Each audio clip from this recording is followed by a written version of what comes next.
শুরু করে দিবেন। কেন? কারণ যখন থেকে আপনার দিন শুরু হয় তখন কিন্তু আপনার কল্যাণ অকল্যাণ সব একসাথে শুরু হয়।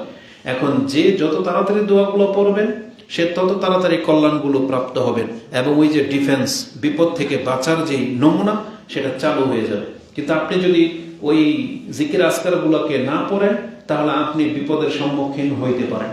এই যে মানুষকে বলা হয় যে তাকে জাদু করেছে, জিনে ধরেছে, বদনজর লেগেছে বা নজর লেগেছে, বলে না? এগুলো কেন হয়? এগুলো মূলত আমাদের চারপাশেই আছে, আমি আপনি দেখতে পাই না। এজন্য আল্লাহ সুবহানাহু ওয়া তাআলা ওই অনিষ্টগুলো যেমন আমাদের কাছ থেকে গোপন রেখেছেন, তাই আল্লাহ এমন কিছু জিকির আজকার আমাদেরকে দিয়েছেন, এগুলো পড়লে অদৃশ্যভাবে প্রোটেক্টের ব্যবস্থা হয়ে যায়। যে অনিষ্ট আপনি দেখতে পান না, আবার আপনি প্রোটেক্টর দেখতে পাচ্ছেন না, এমন একটা গ্লাস বা এমন একটা পর্দা পড়ে যায়, ওগুলো ওই ব্যাকটেরিয়া ভাইরাসগুলো আপনাকে আক্রমণ করতে পারবে না। ওটা আল্লাহর পক্ষ থেকে হেফাজতের দায়িত্ব নিয়ে নেওয়া হয়। এই জন্য যে যতদূর সম্ভব তাড়াতাড়ি এই জিকিরগুলো পড়া উচিত। সর্বপ্রথম আপনি প্রাধান্য দিবেন কোরআন থেকে সূরা ফালাক, নাস, ইখলাস। এই সূরা ফালাক, নাস, ইখলাস সালাসা মাররা 3 বার করে পড়বেন। এবং যদি কেউ এটা পড়ে, সাহাবীকে রাসূলুল্লাহ সাল্লাল্লাহু আলাইহি সাল্লাম বলেছেন তাকফিকা মিন কুল্লি শাই, তাহলে 3 বার করে যদি তুমি পড়ে নাও, এই 3টা সূরা তোমার সব কিছুর ক্ষেত্রে যথেষ্ট হয়ে যাবে। মানে যত রকমের অনিষ্ট মানুষকে স্পর্শ করে তা থেকে প্রোটেক্ট হয়ে যাবে সূরা ফালাক, নাস, ইখলাস পাঠ করলে। 3 বার করে পড়বেন। এটা আবু দাউদে আছে 5082, তিরমিজিতে আছে 3575, 3575। তো এটা দিয়ে শুরু করবেন। তাহলে আমরা এটা দিয়ে শুরু করেছিলাম, তাহলে আমরা পেলাম 1 নম্বর দোয়া। 2 নম্বর দোয়া হিসেবে আপনি পড়বেন বিসমিল্লাহিল্লাযী লা ইয়াদুররু মাসমিহি শাইউন ফিল আরদি ওয়ালা ফিস সামাই ওয়া হুয়াস সামিউল আলিম।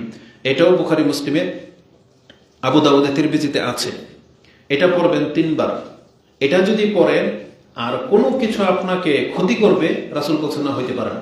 মা মিন আবদিন ইয়াকুল, কোন বান্দা এটা বলল ফায়াদুররুহু শাই, তারপর তার ক্ষতি হবে না, অসম্ভব। তার মানে বিসমিল্লাহিল্লাযী লা ইয়াদুররু মাসমিহি শাই, এই দোয়াটা যদি আপনি 3 বার পড়েন আর ওই দিন সন্ধ্যা পর্যন্ত আপনার কোনো ক্ষতি হবে না। এবং এই জাদুটোনার সাথে একটা এক্সট্রা বেনিফিট হলো, ওই দিন যদি আপনাকে কোনো বিষাক্ত কিছু কামড় দেয়, ওই বিষে আপনি আশা করা যায় মরবেন না। কারণ রাসূলুল্লাহ সাল্লাল্লাহু আলাইহি ওয়াসাল্লাম বলেছেন, এই দোয়া যে ব্যক্তি 3 বার পরে বিষ তার শরীরে প্রভাব বিস্তার করতে পারবে না। সাপে কামড় দিতে পারবে না এটা বলে নাই, কামড় হয়তো দিবে, কাটা লেগে যেতে পারে, কিন্তু বিষ আপনার শরীরে বেশি প্রভাব ফেলতে পারবে না যদি 3 বার করে এই দোয়াটা আপনি করেন। এটা হচ্ছে 2 নম্বর দোয়া। 3 নম্বরে আপনি বলবেন আল্লাহর কাছে, আল্লাহুম্মা ইন্নী আসআলুকাল আফিয়া, আল্লাহ আমি তোমার কাছে নিরাপত্তা কামনা করতেছি। আল্লাহুম্মা ইন্নী আসআলুকাল আফওয়া ওয়াল আফিয়াতা ফি দীনি ওয়া দুনিয়া, এভাবে একটা দোয়া আছে, সেটা আমরা বলেছি, সেটা আপনি পড়বেন। এটা যদি পড়েন, কেননা সাহাবায়ে কেরামরা বলতেছেন, আব্দুল ইবনে ওমর তিনি বলেছেন রাসূল সাল্লাল্লাহু আলাইহি সাল্লাম কোনোদিন তার জীবনে এই দোয়াটা ছাড়েনি। তার মানে সকাল এবং সন্ধ্যায় তিনি আল্লাহর কাছে নিরাপত্তা কামনা করতেনই।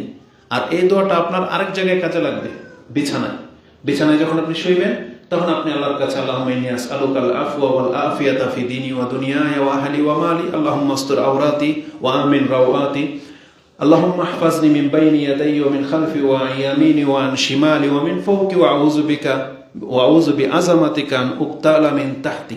এই দোয়াটা এইভাবে আছে 3 নম্বর। 4 নম্বরে আপনি পড়বেন ইয়া হাইয়্যু ইয়া কাইয়্যুম বিরহমাতিকা আস্তাগীস, যে হে চিরঞ্জীব চিরস্থায়ী, তোমার রহমতের দ্বারা আমি সাহায্য কামনা করতেছি। আসলিহি লি শানি কুল্লাহ ওয়ালা তাকিলনি ইলা নাফসি তারফাতা আইন, আল্লাহ তুমি আমার সিদ্ধান্তগুলোকে সব সঠিক করে দাও, আমার দ্বারা যেন কোনো ভুল সিদ্ধান্ত, কর্ম, ডিসিশন না হয়ে যায়, আর আমাকে এক মুহূর্তের জন্যও একা ছেড়ে দিও না, তুমি আমার তত্ত্বাবধানেও রেখো। তাহলে এটা হচ্ছে 4 নম্বর। 5 নম্বরে আপনি পড়তে পারেন সাইয়্যিদুল ইস্তিগফার। কারণ রাসূলুল্লাহ সাল্লাল্লাহু আলাইহি ওয়াসাল্লাম বলেছেন, যেই ব্যক্তি প্রতিদিন সকালে সাইয়্যিদুল ইস্তিগফার এবং সন্ধ্যায় সাইয়্যিদুল ইস্তিগফার পড়ে আর ওই রাত্রে যদি সে মৃত্যুবরণ করে, তাহলে তাকে জান্নাতে ঘোষণা করে দেওয়া হবে। 5 নম্বরে আপনি পড়বেন আউযু বিকালিমাতিল্লাহি তাম্মাতি মিন শাররি মা খালাক, এটা পড়বেন। 6 নম্বরে আপনি পড়বেন রাদিতু বিল্লাহি রাব্বান ওয়া বিল ইসলামি দীনান ওয়া বি মুহাম্মাদিন সাল্লাল্লাহু আলাইহি ওয়াসাল্লাম নবিয়্যান ওয়া রাসূলা, এটা যদি কেউ প্রতিদিন পরে সকাল সন্ধ্যায় একবার একিনের সাথে, রাসূলুল্লাহ সাল্লাল্লাহু আলাইহি সাল্লাম বলেছেন, হাক্কান আলাল্লাহি আইয়ুদখিলাহুল জান্নাহ, এটা আল্লাহর উপরে হক হয়ে যায়, যেই ব্যক্তি এইভাবে বলে আল্লাহ তাকে জান্নাত দেবেই দেবে। এটা হচ্ছে সকাল সন্ধ্যায় আপনি পড়বেন। 8 নম্বরে আপনি পড়তে পারেন, কোনটা ছুটে গেল, একটু পরে মনে আসলো, ওটা আমি আপনাকে বলবো। হ্যাঁ, মনে পড়েছে। আল্লাহুম্মা ফাতিরাস সামাওয়াতি ওয়াল আরদ আলিমাল গায়বি ওয়াশ শাহাদা রাব্বা কুল্লি শাইইন ওয়া মালিকা আশহাদু আল লা ইলাহা ইল্লা আনতা আউযু বিকা মিন শাররি নাফসি ওয়া মিন শাররি শাইতানি ওয়া শিরকি ওয়া আন আকতারিফা আলা নাফসি সুআন আও জুররাহু ইলা মুসলিম। এটাও আবু দাউদ এবং তিরমিজিতে আছে।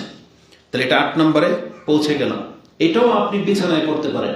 এই দোয়াগুলোকে কেন প্রাধান্য দেওয়া হয়েছে? একবার মুখস্থ করে নিলে প্রত্যেকদিন সকাল সন্ধ্যায় লাগবে এবং বিছানাতে আপনি পড়তে পারবেন।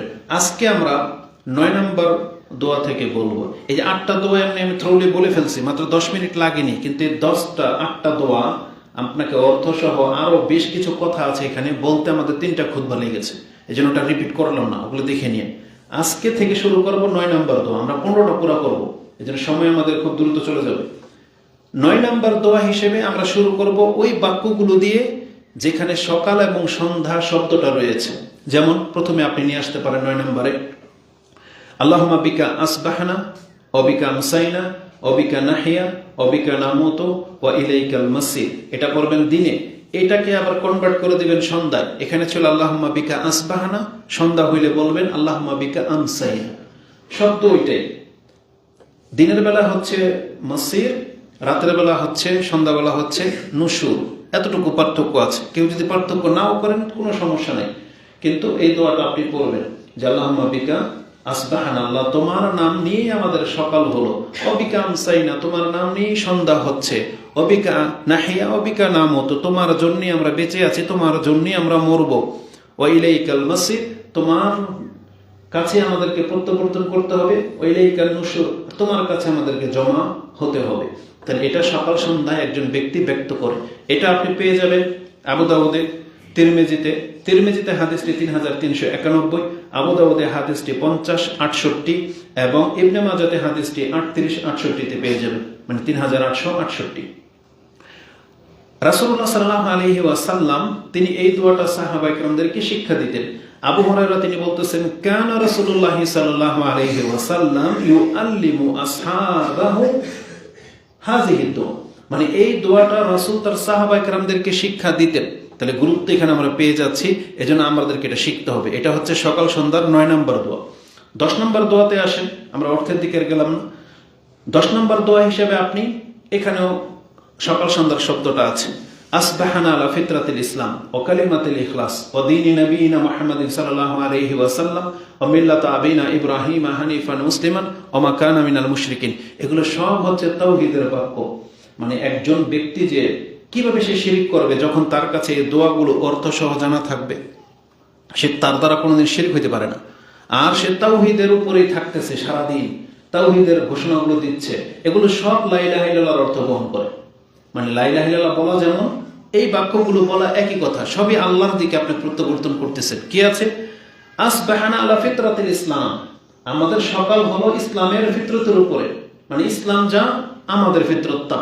মানে আমি ইসলামের বিপক্ষে কথা বলবো না, ইসলামের খেলাফ চলবো না, ইসলাম যে ধর্ম আমাদেরকে দেওয়া হয়েছে এটাই আমার দিন। তার মানে আপনি বলতেছেন আসবাহানা আলা ফিতরাতিল ইসলাম, ইসলামের ফিতরতের উপরে আমার সকাল হলো, যেভাবে ফিতরতের উপর আমার জন্ম হয়েছিল, এভাবে আপনি অঙ্গীকার করবেন আল্লাহর কাছে। ও কালিমাতুল ইখলাস, এই যে দেখেন কালিমাতুল ইখলাস না লা ইলাহা ইল্লাল্লাহ, তার মানে আজকে আমার সকালটা হলো ওই কালিমা লা ইলাহা ইল্লাল্লাহর উপরে। তার মানে আমি এখনো সাক্ষী দিচ্ছি যে লা ইলাহা ইল্লাল্লাহ। আসবাহানা ও কালিমাতুল ইখলাস ও দীনি নবিয়িনা মুহাম্মদ, আর আমার দিন হচ্ছে মুহাম্মদ সাল্লাল্লাহু আলাইহি ওয়াসাল্লামের দিন, তিনি যে দিন নিয়ে আসছেন ওই দিনের উপরে আমার সকাল হলো। ও মিল্লাত আবিনা ইব্রাহিম, এবং তার পূর্বে আমাদের পিতাজি ইব্রাহিম আলাইহিস সালাম ছিলেন যে দিনের উপরে, আমরা সেই দিনের উপরে সকাল করলাম। ওয়া মা কানা মিনাল মুশরিকিন, আর তার বৈশিষ্ট্য হলো তিনি মুশরিকদের অন্তর্ভুক্ত ছিলেন না।